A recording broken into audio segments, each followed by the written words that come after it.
अरुण गवळीची 2008 सालच्या खंडणी प्रकरणातून निर्दोष सुटका झाली आहे। शिवसेना नेते कमलाकर जामसांडेकर हत्येप्रकरणी अरुण गवळी सध्या जन्मठेपेची शिक्षा भोगतोय। काल विशेष मोका न्यायालयासमोर खंडणी प्रकरणाची सुनावणी झाली। त्यात गवळीसह धाकटा भाऊ विजय अहिर आणि टोळीतील 5 सदस्यांची निर्दोष मुक्तता झाली।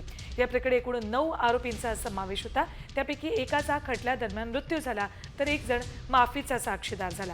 अरुण गवळीची खंडणी प्रकरणात निर्दोष सुटका झाली असली तरी हत्येप्रकरणी शिक्षा भोगत असल्यानं त्याला जेलमध्येच राहावं लागणार आहे।